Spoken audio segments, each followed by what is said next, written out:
सुप्रभात विद्यार्थियों। बाल मंदिर के इस YouTube चैनल पर मैं स्वरूप सिंह प्रिय विद्यार्थियों आपका हार्दिक अभिनंदन करता हूं। उसी कड़ी में हम जब अनुबंध के अध्याय को पढ़ रहे थे, व्यापारिक विधि को पढ़कर अनुबंध के अध्याय को हमने जाना। अनुबंध अधिनियम सन 1872 की जब हम बात कर रहे थे विद्यार्थियों, अनुबंध अधिनियम 1872 के प्रमुख रूप से हमने परिभाषाओं को समझा और तमाम प्रकार के अलग अलग प्रबंध शास्त्रियों ने क्या परिभाषा दी और अनुबंध अधिनियम 1872 की 2H की तहत क्या परिभाषा थी, और उन परिभाषाओं से विश्लेषण कर हमने कुछ दो चीजें निकाली थी कि वास्तव में अनुबंध के अंदर एक ठहराव होना चाहिए और वो ठहराव राज नियम के द्वारा प्रवर्तनीय होना चाहिए। और ठहराव की अगर मैंने बात की थी तो ठहराव के अंदर आप प्रस्ताव रखोगे और प्रस्ताव रखने के बाद जब हम किसी के सामने प्रस्ताव रखते हैं और प्रस्ताव रखने के बाद सामने वाला हमें जो स्वीकृति दे देता है उस प्रस्ताव की, तो ठहराव कहलाता है। और अनुबंध के अंदर निहित होता है, ठहराव का होना जरूरी है और वो प्रस्ताव और वो स्वीकृति एकदम वैधानिक होनी चाहिए, राज नियम के द्वारा प्रवर्तनीय होनी चाहिए, राज नियम में लागू होनी चाहिए, नियमों के अनुसार होनी चाहिए। इस प्रकार हमने वो अनुबंध की बात की थी, अनुबंध अधिनियम सन 1872। आज मैंने अनुबंध अधिनियम 1872 के कुछ जो लक्षण है, 10 से 12 जो लक्षण थे उनके बारे में आपको बताया था कि दो या दो से अधिक पक्षकार होने चाहिए, ठहराव होना चाहिए, सहमति होनी चाहिए, वैधानिक संबंध होना चाहिए, निर्णय की निरंतरता होनी चाहिए। इस प्रकार जब हमने ये बात की थी और मैंने आपको बताया था कि मेरा जो अगला वीडियो आएगा उसमें 3 भागों के अंदर मैं अनुबंध के वैधानिक जो लक्षण है उन्हें मैं समझाने का प्रयास करूंगा। जो आज हमारे उस वैधानिक लक्षणों के अंदर 5 लक्षणों के बारे में मैं चर्चा करूंगा, मुख्य रूप से उदाहरणों से चर्चा करूंगा। विद्यार्थियों एक एक शब्द को समझने का प्रयास करें और अपनी कॉपी में भी राइट डाउन करें। पहले एक बार वीडियो को पूरा देखें, समझे, फिर राइट डाउन करने की एक बार कोशिश करें। एक बार समझने के बाद हम आराम से लिख पाते हैं। कुछ मैंने तरीके भी बताए हैं लिखने के और मैं आगे भी बताता रहूंगा। तो जो अनुबंध अधिनियम 1872 हम पढ़ रहे थे विद्यार्थियों, उसके अंदर हमने कक्षा 12वीं के लिए ये जो चैप्टर था अध्याय 9 का अनुबंध अधिनियम में, आज अनुबंध के हम लक्षणों को पढ़ेंगे। लक्षणों के अंदर पहला लक्षण है 2 या 2 से अधिक पक्षकारों का होना जरूरी है। एक विधान के अंदर या वैधानिक अनुबंध हम करते हैं, देखो वैधानिक शब्द यहाँ इंपॉर्टेंट है। वैधानिक शब्द है लीगली काम जो हम बिल्कुल सरकार के नियमों के तहत करते हैं। वो अगर हम काम कर रहे हैं, एक ऐसा अनुबंध कर रहे हैं, एक ऐसा व्यवसाय कर रहे हैं, तो हमें कम से कम 2 व्यक्तियों की तो जरूरत रहेगी। अनुबंध किसके साथ होगा? एक व्यक्ति हमारे सामने होना चाहिए, कम से कम 2 व्यक्तियों की तो जरूरत रहेगी। अधिक से अधिक जो सीमा है, वो दायरा है, वो निश्चित है। कम से कम 2 व्यक्तियों की जरूरत रहेगी। पहला लक्षण है 2 या 2 से अधिक पक्षकारों का होना जरूरी होता है। कम से कम 2 पक्षकारों का होना जरूरी होता है, ये पहला लक्षण है। इसके अंदर सुनिए विद्यार्थियों, एक प्रस्तावक होता है जो प्रस्ताव रखता है और सामने वाला प्रस्ताव ग्रहीता होता है। शब्दों को सुने, प्रस्ताव जो रखता है, जैसे कि मैं आपको बात करूं, मैं मेरे मित्र श्याम से कहता हूं कि मुझे आप अपना मकान 2 महीने के लिए किराए पर दो, तो मैंने उनके सामने एक प्रस्ताव रखा, तो मैं प्रस्तावक हूं। उन्होंने उस प्रस्ताव को सुना और प्रस्ताव को समझा, तो वो प्रस्ताव ग्रहीता है क्योंकि उन्होंने उस प्रस्ताव को ग्रहण किया है। मैंने उन्हें, एक वचनदाता होता है, एक वचन ग्रहीता होता है। अब प्रस्तावक यानी कि मैं अपने दोस्त से श्याम से मकान की मांग रख रहा हूं, मैं प्रस्ताव वचनदाता हूं और सामने वाला प्रस्ताव ग्रहीता है, वो वचन को ग्रहण करता है और उस वचन को ग्रहण करके बोलता है कि हाँ मैं बिल्कुल आपको ये मकान 2 महीने के लिए दे रहा हूं, और वो स्वीकृति प्रदान करता है। तो गौर करें विद्यार्थियों, कम से कम कितने पक्षकार होने चाहिए? 2 पक्षकार होने चाहिए। और वैधानिक अनुबंध करने के लिए कम से कम 2 पक्षकार होने चाहिए। और वो 2 पक्षकार कौन कौन से होते हैं? गौर करें विद्यार्थियों, एक होता है प्रस्तावक जो सामने वाले के सामने प्रस्ताव रखता है। दूसरा होता है वो प्रस्ताव को ग्रहण करता है, जिसे प्रस्ताव ग्रहीता कहा जाता है। जो प्रस्ताव रखता है उसे वचनदाता भी कहा जाता है और प्रस्तावक भी कहा जाता है। गौर करें विद्यार्थियों, प्रस्तावक यानी कि मैं श्याम के सामने एक प्रस्ताव रखता हूं कि प्रिय मित्र श्याम, मुझे 2 महीने के लिए आपका मकान चाहिए।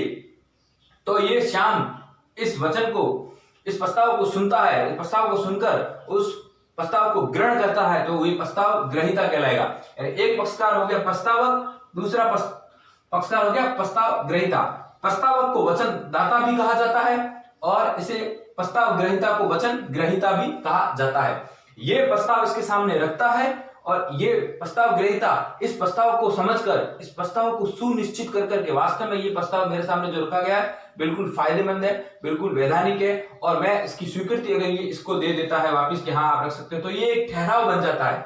जो ये ठहराव अनुबंध के अधिनियमों के तहत राजनियम में परिवर्तनीय हो सकता है, वैधानिक हो सकता है। बस अब ये भी शर्त रखेगा कि आपको जो मैं मकान दे रहा हूं आप किस लिए यूज कर रहे हो, कोई इलीगल काम के लिए तो नहीं कर रहे हो।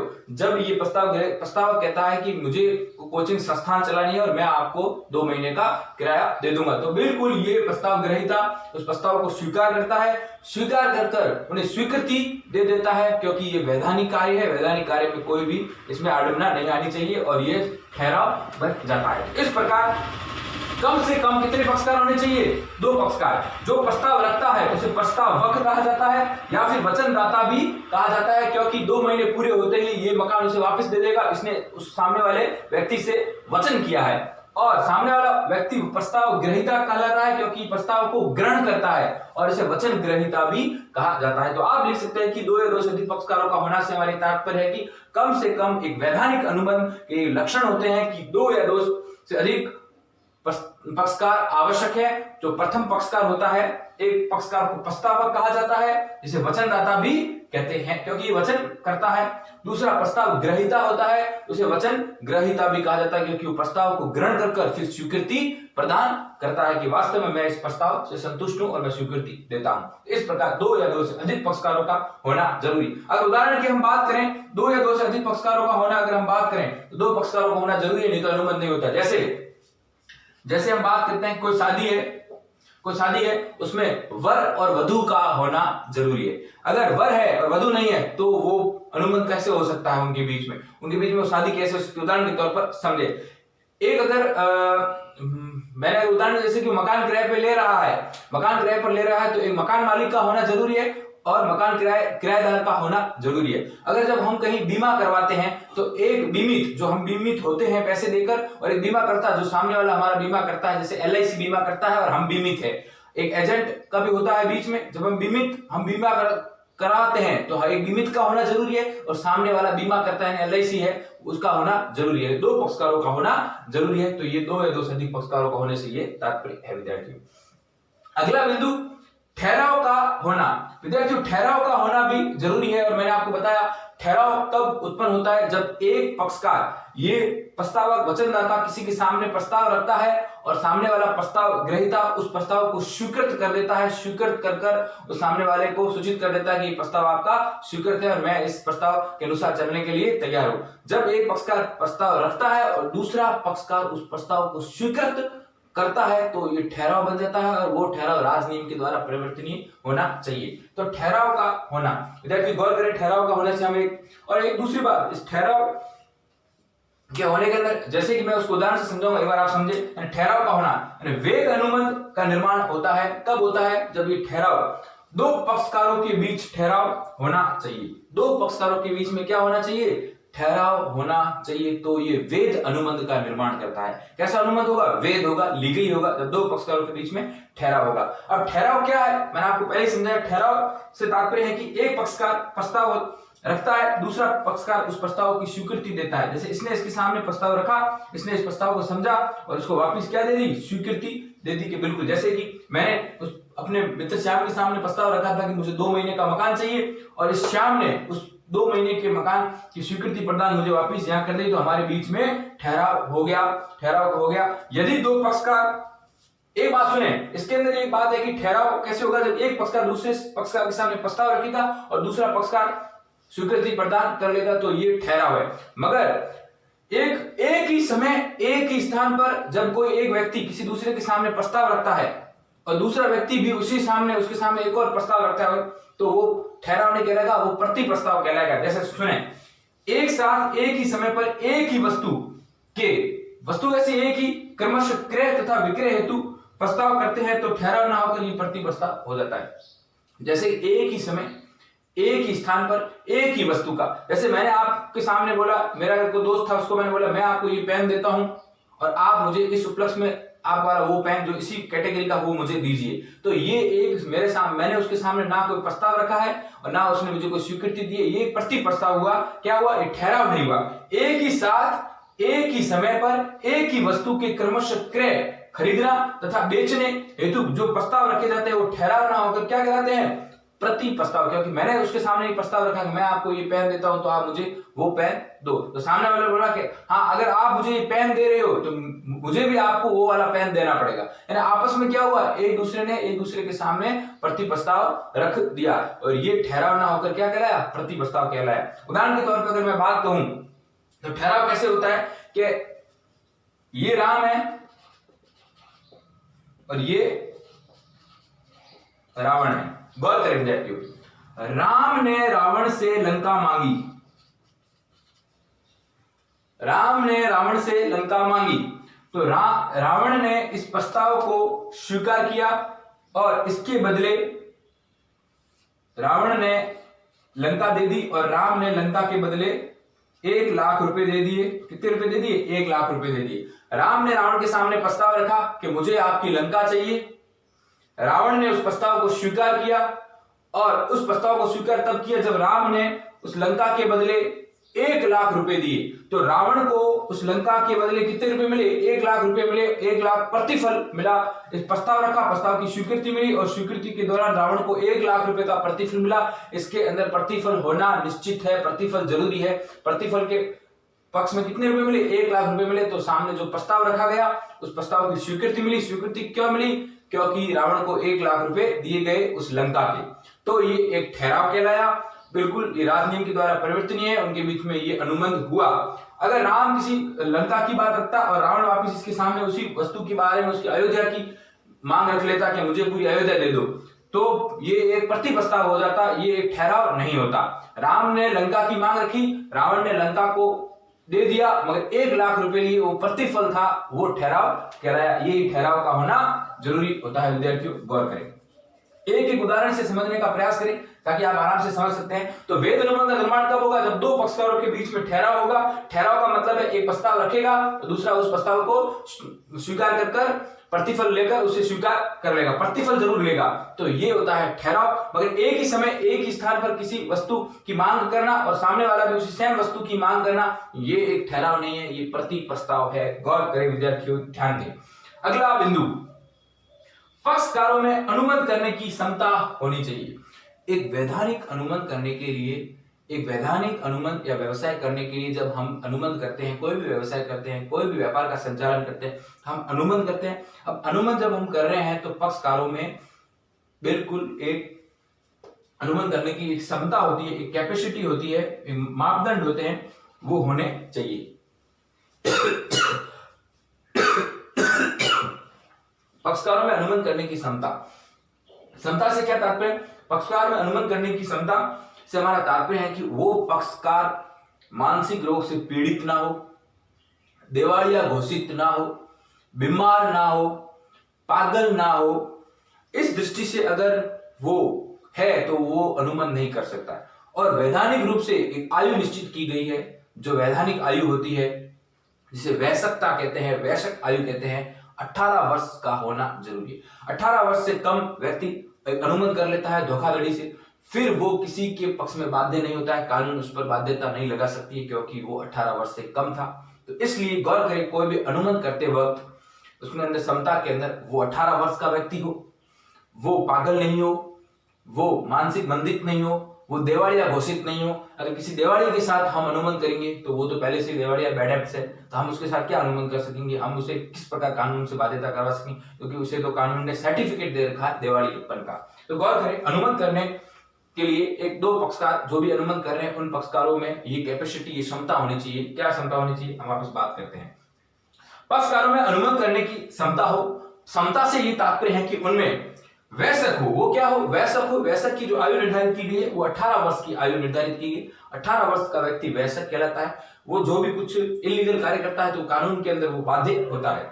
स्वस्थ मस्तिष्क का हो, उसका मस्तिष्क बिल्कुल स्वस्थ हो और वो सोचने की उसमें क्षमता हो, किसी कार्य को करने की क्षमता हो। बस कभी जो एक व्यक्ति जो सोचने की क्षमता उसकी चली जाती है या फिर पागल हो जाता है, मगर वो पागल होने के बाद सही हो जाता है तो उसे एक स्नोडी सर्टिफिकेट लाकर देना है और फिर वो अनुबंध कर सकता है। मगर वर्तमान स्थिति में अगर वो पागल है तो वो अनुबंध नहीं कर सकता है। गौर करें विद्यार्थियों, स्वस्थ मस्तिष्क हो, राजनियम के द्वारा अनुमत करने के अयोग्य घोषित ना हो। राजनियम ने उसे अनुमत करने के लिए अयोग्य अगर घोषित कर दिया है क्योंकि वो दिवालिया है या कोई ऐसा कोई कार्य उसने किया है जो इलीगल कार्य है, वो उसकी गुडविल है जो पूरे सामाजिक स्तर पर खराब है और राजनियम उसे अघोषित कर देते हैं, तो फिर वो कभी अनुमत नहीं कर सकता।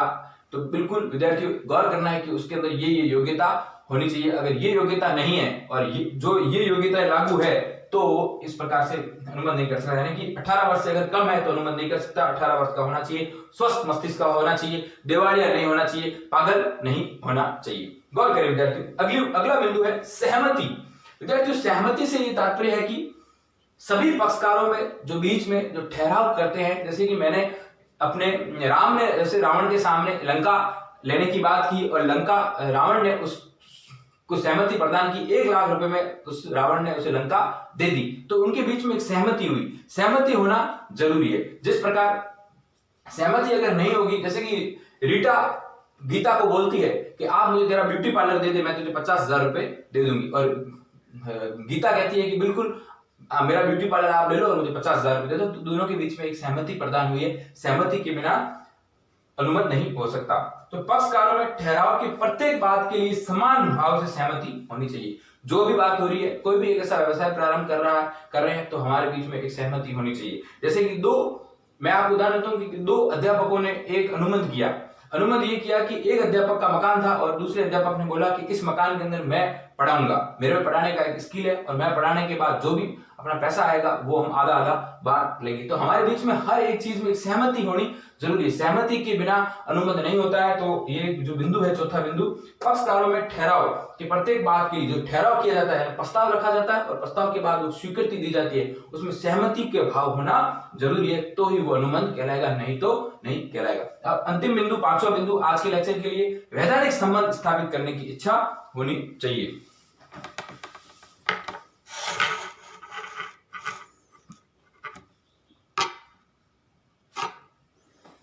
वैधानिक संबंध स्थापित करने की इच्छा से क्या तात्पर्य है? वैधानिक संबंध कैसे होने चाहिए? जब हम अनुमत कर रहे हैं, जब हम ठहराव कर रहे हैं, तो उसमें वैधानिक संबंध होने चाहिए, विधान के अंदर निहित होने चाहिए, ना कि राजनीतिक संबंध होने चाहिए, ना कि सामाजिक होने चाहिए, ना कि आर्थिक संबंध होने चाहिए। गौर करें, इसे हम समझने का प्रयास करेंगे, उदाहरण द्वारा समझेंगे।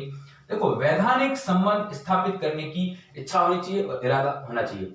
वैध अनुबंध का निर्माण कब होगा? निर्माण करने के लिए जो भी 2 पक्षकार कोई अनुमत करते हैं या इच्छा इरादा परस्पर करते हैं, परस्पर यानी मिलकर करते हैं, तो वैधानिक संबंध स्थापित करना होना चाहिए।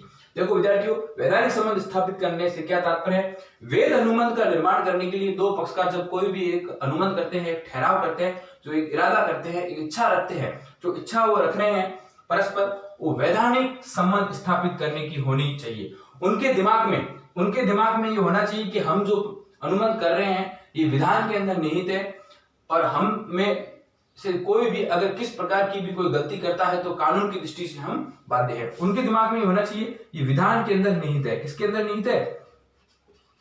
विधान के अंदर निहित है और कानून की दृष्टि से हम बाध्य हैं। कानून की दृष्टि से बाध्य हैं। हम कोई भी कार्य कर रहे हैं, कोई भी हम ठहराव कर रहे हैं, कोई भी अनुबंध रख रहे हैं, हम कानून के अंदर बाध्य हैं। हमारा गलत कार्य करने से हमें कानून दंड दे सकता है और हम कानून के नियमों में बंधे हुए हैं, तो विधान के द्वारा अनुबंध होता है। नहीं तो अगर हम उदाहरण के तौर पर बात करें, इसे आप अनुबंध नहीं कह सकते। जैसे कि उदाहरण के तौर पर अगर हम बात करें, इसे आप अनुबंध नहीं कह सकते। जैसे किसी पिकनिक में घूमने जाना, सब साथ में मिलकर पिकनिक में घूमने जाना,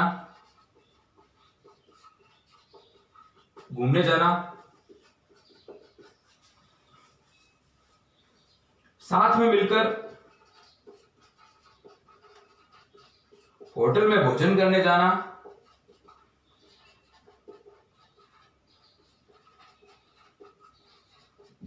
जाना, किसी वैवाहिक कार्य में भाग लेने पर कुछ खर्चा करना, वैवाहिक कार्यक्रम में भाग लेने पर खर्चा करना,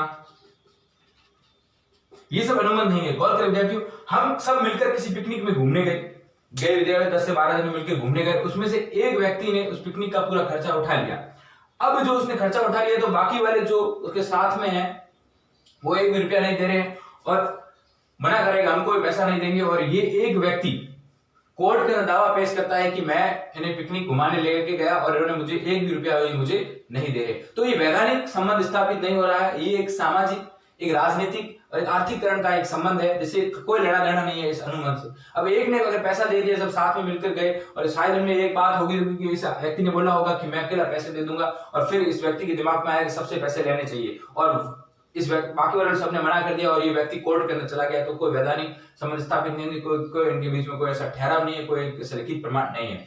अब साथ में मिलकर होटल जा रहे हैं और एक व्यक्ति सब का बिल पे कर रहा है और फिर वो कहता है कि मुझे सब मिलकर पैसे दो। तो ये एक हमारी जो सामाजिक प्रवृत्ति है उसके अनुसार हम पैसे अगर दे रहे हैं तो अलग बात है, एक न्याय के अनुसार हम दे रहे हैं तो अलग बात है। अगर ये व्यक्ति किसी कानून के अंदर आपका वाद प्रस्तुत नहीं कर सकता है कि मुझे बाकी वाले भी पैसे नहीं दे रहे, ये वैधानिक संबंध स्थापित नहीं कर रहे। उसी प्रकार वैवाहिक कार्यक्रम में भाग लेने पर भी जो खर्चा आ रहा है उसके बीच में भी नहीं, इसके बीच में अगर ठहराव होना चाहिए। तो उसी प्रकार जैसे कि अगर हम बात करें वैधानिक संबंध स्थापित होना चाहिए और इन दो पक्षकारों के दिमाग में होना चाहिए कि हम जो भी कार्य कर रहे हैं वो कानून की दृष्टि से कर रहे हैं, कानून में हमारी बाध्यता है, कानून हमें इसके लिए अपराध भी घोषित कर सकता है और हमें इन ठहराव और इन राजनियम के द्वारा हमें परिवर्तनीय है, हम उनके अनुसार कार्य कर रहे हैं, तो वैधानिक संबंध होता है। ऐसा अगर मैं उदाहरण के तौर पर अगर बात कहूं तो आपकी पाठ्य पुस्तक में बहुत ही अच्छा एक उदाहरण दे रखा है। जैसे कि मैं अगर बात कहूं कि राम अपनी सिस्टर की शादी में अपने मित्रों को इनवाइट करता है, अपने मित्रों को इनवाइट करता है। राम के सिस्टर की शादी होती है और वो अपने मित्रों को इनवाइट करता है कि आप साढ़े सात बजे भोजन करने आए। अब राम ने अपने हलवाई से बोल दिया कि जो 200 आदमियों का भोजन है उससे 100 आदमियों का भोजन ज्यादा बनाए, क्योंकि मेरे 100 मित्र भोजन करने शाम को 7 बजे आएंगे। और कुछ ऐसा कारण हो जाता है कि इसके राम के जो 100 मित्र है वो 7 बजे भोजन करने नहीं आ पाए और राम का उस 100 व्यक्तियों का भोजन खराब हो गया। राम के दिमाग के अंदर एक क्लिक हुआ कि वास्तव में मैंने 200 आदमियों का खाना बनाया और 100 आदमियों का एक्स्ट्रा बनवाया मेरे मित्रों के लिए, और वही मित्र जो शाम को भोजन करने भी नहीं आए, तो मुझे कितनी हानि हुई, मुझे कितना घाटा हुआ। और वो कोर्ट की शरण लेता है और कोर्ट के अंदर दावा पेश करता है कि मेरी सिस्टर की शादी थी और मैंने अपने मित्रों को 7 बजे भोजन के लिए बुलाया और उसके लिए मैंने 100 मित्रों के लिए अलग से भोजन बनवाया था और उस भोजन का मुझे इतना घाटा हुआ है, आप मुझे इसका हर्जाना अपने मित्रों से भरवाए। कोर्ट ने निर्णय दिया कि ये जो आपके बीच में बात हुई थी कि ये 100 मित्र भोजन करने आएंगे, क्या इसके बीच में एक ठहराव हुआ था? क्या आपने प्रस्ताव रखा था कि आपको भोजन करने आना है? और उन्होंने स्वीकृति प्रदान की थी कि हाँ हम भोजन करने आएंगे और अगर हम भोजन करने आते हैं तो हम इस भोजन के उपलक्ष्य में इतने रुपए या प्रतिफल के रूप में कुछ देंगे। तो राम ने बोला ऐसी तो कोई बात नहीं हुई हमारे बीच में। अगर आपके बीच में ऐसी बात नहीं हुई है तो ये ठहराव नहीं है जो राजनीति के द्वारा परिवर्तनीय है, ये अनुबंध की श्रेणी में नहीं आता है। ना इसमें प्रस्ताव रखा गया है, ना इसमें कोई स्वीकृति प्रदान की गई है। इन्होंने बिल्कुल एकदम कोई स्वीकृति नहीं दी थी कि हम आएंगे। हाँ, इन्होंने एक सामान्य बात में एक सामाजिक तौर पर बात कह दी कि हम आएंगे, मगर कोई इस प्रकार की कोई स्वीकृति नहीं थी, कोई लिखित अनुबंध के आधार पर कोई भी स्वीकृति नहीं थी और ठहराव के द्वारा वो परिवर्तनीय नहीं है और ये केस खारिज हो गया और वैधानिक संबंध स्थापित करने का एक लहजा दिया गया कि इसमें वैधानिक संबंध स्थापित नहीं हो रहे हैं, बस ये केस खारिज होता है। तो इस प्रकार वैधानिक संबंध भी होने जरूरी है। राजनीतिक संबंध, आर्थिक संबंध या सामाजिक संबंध यहाँ परिप्रेक्ष्य में नहीं देते हैं। आप किसी को बाजार जाकर भोजन करवा रहे हो फिर आप उसके ऊपर कोर्ट का दावा कर रहे हो, तो ये एक वैधानिक संबंध स्थापित नहीं करता है। विद्यार्थियों, इस प्रकार हमने अनुबंध अधिनियम के आज 5 बिंदु, 2 या 2 से अधिक व्यक्ति का होना, ठहराव का होना, पक्षकारों के अंदर समता होना, सहमति होना और वैधानिक संबंध कैसे स्थापित होते हैं इसके बारे में बात की। अगले वीडियो में 5 और लक्षणों के बारे में बात करूंगा और इसी प्रकार एग्जांपल देकर समझाऊंगा। फिर एक अनुबंध की टर्मोलॉजी, अनुबंध की शब्दावली चलती है जो अगला इसका अध्याय है 10वां अध्याय, उसमें बहुत ही प्रमुख रूप से उसकी भूमिका रही, उसको समझाने का प्रयास करूंगा। धन्यवाद विद्यार्थियों।